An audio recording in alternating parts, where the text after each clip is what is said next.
Hi, நான் ரஞ்சனி பிரியா. இன்றைக்கி TNPSC group 4-2 இதில் இருக்க தமிழ் அறிஞர்களும் தமிழ் தொண்டும் இந்த பகுதியில் இருக்க பாரதியார் பற்றிய குறிப்புகளை இந்த வீடியோவில் பார்க்கலாம். அதுக்கு முன்னாடி நம்ம சேனலை சப்ஸ்கிரைப் பண்ணாதவங்க சப்ஸ்கிரைப் பண்ணுங்கள், லைக் பண்ணுங்கள், ஷேர் பண்ணுங்கள் and supporters for more videos. Okay, நம்ம இப்போ குறிப்புகளை ஸ்டார்ட் பண்ணலாம். ஃபர்ஸ்ட், பாரதியாருடைய இயற்பெயர் என்னென்னா சுப்பிரமணியன். பாரதியாருடைய இயற்பெயர் சுப்பிரமணியன். இவருடைய பெற்றோர் பெயர் சின்னசாமி ஐயர், லட்சுமி அம்மாள்.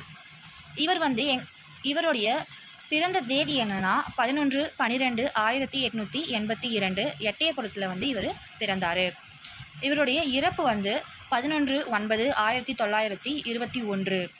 நெக்ஸ்ட் நம்ம பார்க்க போகிறது இவர் இயற்றிய நூல்கள்.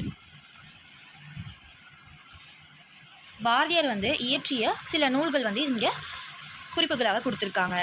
என்னென்ன நூல்னா, பாரதியார் இயற்றிய நூல்கள் என்னென்னா கண்ணன் பாட்டு, குயில் பாட்டு, பாஞ்சாலி சபதம், தேசிய கீதங்கள், விநாயகர் நான்மணி மாலை, தோத்திர பாடல்கள், புதிய ஆத்திச்சூடி. இதெல்லாம் பாரதியார் இயற்றிய சில நூல்கள். அது மட்டும் இல்லாமல் இதில் கண்ணன் பாட்டு, குயில் பாட்டு, பாஞ்சாலி சபதம் இந்த 3 நூலும் முப்பெரும் பாடல்கள் அப்படின்ட்டு அழைக்கப்படுது. இது ரொம்ப முக்கியமான ஒரு நோட்ஸ். கண்ணன் பாட்டு, குயில் பாட்டு, பாஞ்சாலி சபதம் இது 3மே முப்பெரும் பாடல்களாக அழைக்கப்படுகிறது. பாரதியாரின் முப்பெரும் பாடல்களாக அழைக்கப்படுகிறது. ஓகே, நெக்ஸ்ட் நம்ம பார்க்க போகிறது பாரதியாருடைய சிறப்பு பெயர்கள். பாரதியாருக்கு என்னென்ன சிறப்பு பெயர்கள் இருக்குன்னா, ஆக்சுவலாக பாரதியாருடைய இயற்பெயர் சுப்பிரமணியன். இவருடைய சிறப்பு பெயர் தான் பாரதியார் அப்படின்றது கூட. அப்போ இவருடைய சிறப்பு பெயர்கள் என்னென்ன? பாரதியார், மகாகவி, முண்டாசு கவிஞன், சுப்பையா, சக்திதாசன். இது எல்லாமே பாரதியாருடைய சிறப்பு பெயர்கள்.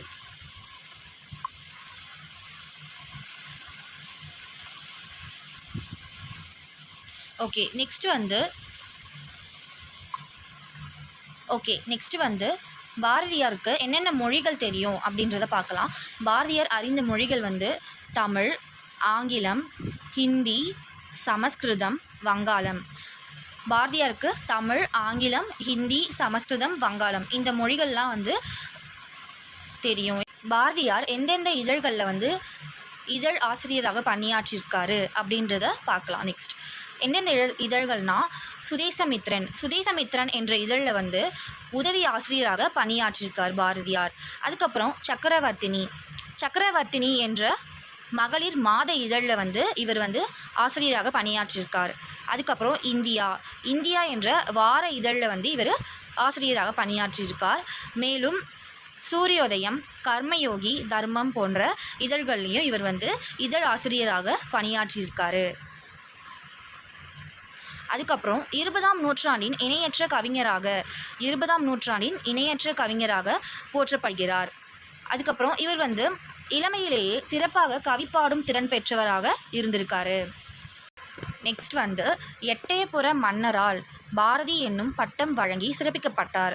இவர் எட்டயபுரத்தில் அரசவை கவிஞராக பணியாற்றிய போது எட்டயபுர மன்னர் இவருக்கு பாரதி அப்படின்ற பட்டத்தை வழங்கி இவருக்கு சிறப்பித்திருக்காரு. அதுக்கப்புறம் இவர் விடுதலை உணர்வு, மண்ணுரிமை, பெண்ணுரிமை போன்ற உரிமை குரல் எழுப்பும் பாடல்கள் தான் அதிகமாக பாடியிருப்பார். அதுக்கப்புறம் நாட்டுப்பற்று மிக்க பாடல்கள், மொழி பற்று மிக்க பாடல்கள் பாடியிருக்கிறாரு. அது மட்டும் இல்லாமல் தமிழ்நாட்டில் முதலில் கருத்து படங்களை வெளியிட்டவர் பாரதி.